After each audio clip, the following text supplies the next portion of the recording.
2024 లేదా 25లో డిగ్రీ లేదా బీటెక్ చదివారా? సాఫ్ట్‌వేర్ జాబ్ కోసం ఎదురు చూస్తున్నారా? అయితే కోడ్ జ్ఞాన్ 100 డేస్ కోర్సులో చేరండి. జాబ్ సాధించండి. చాలా మంది పేరెంట్స్ ఏం చేస్తున్నారంటే పిల్లలు త్వరగా సెటిల్ అవ్వాలి అనుకునేటువంటి ఉద్దేశంతో బ్యాక్ డోర్ నుంచి పంపిస్తున్నారు. గతంలో నేను ఫేక్ ఎక్స్పీరియన్స్ పెట్టడం వల్ల వచ్చేటువంటి ప్రోస్ అండ్ కాన్సిక్వెన్సెస్ ఏంటనేది మాట్లాడుకున్నాము.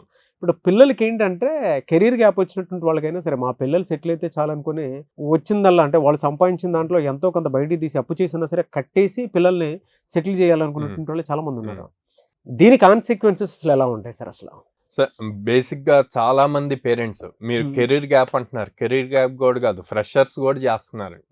ఓకే, లైక్ ఆ పర్సన్ ఎవరో కూడా తెలీదు, ఎవరో ఫ్రెండ్స్, మ్యూచువల్ ఫ్రెండ్స్ ద్వారా పరిచయం అవుతారు.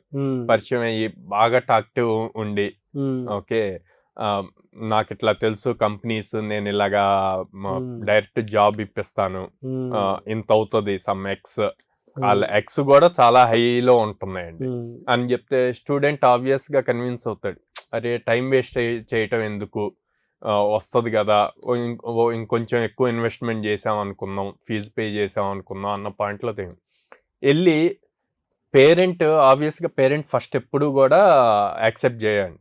కానీ స్టూడెంట్స్ కన్విన్స్ చేస్తారు పేరెంట్స్ని, నా కెరీర్ నువ్వే స్పాయిల్ చేసినట్టయితే నాకు వచ్చిన ఆపర్చునిటీ.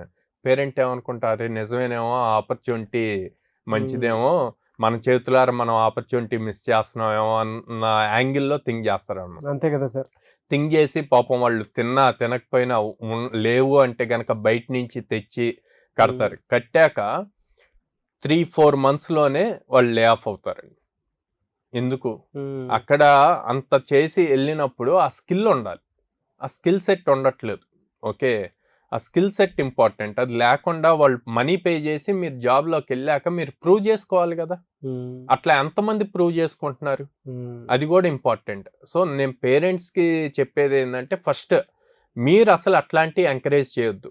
మీ ద్వారా మీకు ఎవరైనా మీ ఫ్రెండ్స్ సర్కిల్లో అట్లాగే ఎవరైనా చెప్పినా సరే ఇట్లా ఉంది చేర్పించు త్వరగా సెటిల్ అవుతా అని, అట్లాంటివి ఎంకరేజ్ చేయొద్దు. First foundation important. ఆ ఫౌండేషన్ కోసం 4 నుంచి 5 నెలలు కష్టపడితే కెరీర్ అంతా బాగుంటుంది. ఆ బేసిక్స్ నేర్చుకోవటం ఇంపార్టెంట్. అది చేపించకుండా డైరెక్ట్గా జాబ్ ఇట్లా పే చేసి జాబ్ వచ్చి దాంట్లోకి వెళ్ళారనుకోండి, అక్కడ ప్రూవ్ చేసుకోవటం కూడా ఇంపార్టెంట్. సో అది లేనప్పుడు మీ మనీ వేస్ట్, టైం వేస్ట్. ఇప్పుడు వాళ్ళు పే చేసిన అమౌంట్ రాదు, 4 months అక్కడ ఉన్న టైం వేస్ట్. అదే 4 monthsలో కోర్స్ నేర్చుకోవచ్చు కదా, స్కిల్ నేర్చుకోవచ్చు కదా, ఆపర్చునిటీస్ వస్తాయి, తనంతట తను కొట్టేయచ్చు కదా జాబ్. సో అది స్టేబుల్గా ఉంటుంది. ఇప్పుడు 4 months తర్వాత వచ్చి అప్పుడు రియలైజ్ అయ్యి అప్పుడు మళ్ళీ కోర్స్ నేర్చుకున్నా అనుకోండి, ఇంకో 4 months 1 year అవుతుంది కదా, టైం వేస్ట్ అవుతుంది కదా. సో అందుకే పేరెంట్స్ కూడా థింక్ చేయాలి, అట్లాంటి షార్ట్ కట్ థింగ్స్కి వెళ్ళొద్దు. ఓకే, ఎప్పుడైనా సరే బేస్ ఫౌండేషన్ స్ట్రాంగ్గా ఉంటే, మీరు ఇల్లు కట్టాలనుకున్నారండి, ఇల్లు కట్టాలి అన్నప్పుడు ఆబ్వియస్గా బేస్ అక్కడ ఉన్న ల్యాండ్ని బేస్ చేసుకొని చాలా లెంత్ లోపలికి పిల్లర్స్ వేస్తాం కదా. అవును, అట్లాగే ఇది కూడా అంతే. ఒకవేళ బాబు వీక్ అంటే 4 నెలలు కాకపోతే 8 నెలలు పట్టిద్దండి. కానీ తను ఫౌండేషన్ స్ట్రాంగ్గా కోడింగ్ నేర్చుకుంటే రేపు కెరీర్ అదే లెవెల్లో ఉంటుంది. ఓకే, ఆ కొంచెం కోసం మీరు టెంప్ట్ అయ్యి మనీ పే చేసి అటు మనీ పోయి టైం వేస్ట్ అయ్యి అది చాలా problem. At the same time students కూడా ఎవరు రైట్ క్రాస్ చెక్ చేసుకోవాలి, నిజంగానే ఆ పర్సన్ చెప్తుంది జెన్యూనా. ఎందుకంటే ఈ మధ్య మన స్టూడెంట్స్లోనే ఫేస్ చేశారండి, అట్లా ఫేస్ చేసి వచ్చి ఇప్పుడు మన దగ్గర జాయిన్ అయ్యారన్నమాట. ఎంఎన్సి కంపెనీ వాళ్ళ వెబ్సైట్ .com ఉంటే ఆ కంపెనీకి లాస్ట్లో ఒక ఎస్ అనే లెటర్ యాడ్ చేసి వీళ్ళు డొమైన్ తీసుకొని సిమిలర్గా ఆ వెబ్సైట్ ఎలా ఉంటుందో అలాగ పెట్టేసి చేశారనమాట.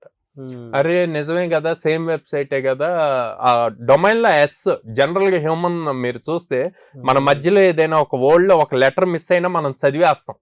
ఓకే, ఆ లెటర్ మిస్ అయింది అన్నది గమనించాం, చదివేస్తాం మన ఫ్లోలో, ఎందుకంటే మనకు ఆల్రెడీ అలవాటు అయి ఉంది. అట్లాగే ఇప్పుడు అక్కడ ఆ లెటర్ ఎక్స్ట్రా ఉన్నా కూడా వీళ్ళు చూసుకోలేదు. ఈవెన్ మీరు ఛార్జర్స్ తీసుకున్నా ఫేక్ జెన్యూన్ కి అట్లాగే చిన్న చిన్నగా చేంజెస్ ఉంటాయి. సో అట్లాంటి అబ్జర్వ్ చేయకుండా చేయటం వల్ల వాళ్ళు దాదాపు 3.5 lakh పే చేశారండి 4 monthsలో. బట్ ట్రూ ఇది నేను మా కజిన్ వాళ్ళ దాంట్లో కూడా చూసాను. సో అందుకే నేను స్టూడెంట్స్ కూడా వార్న్ చేసేది ఏంటంటే, మీరు అట్లాంటి చెప్పినప్పుడు టెంప్టింగ్ గా ఉంటది. అరే మన టైం వేస్ట్ అవ్వదు, మనకి ఇమీడియట్ జాబ్ వస్తుంది కదా, ఓ 1 year కష్టపడితే అమౌంట్ శాలరీ కింద వస్తుంది కదా అని. బట్ అది ఎంతవరకు జెన్యూన్ అన్నది చూసుకోవాలి. అది చూసుకోకుండా వెళ్ళి రేపొద్దున ఆ టైం వేస్ట్, అటు మనీ వేస్ట్. సో రెండింటినీ చూసుకోవాలండి. ఎస్.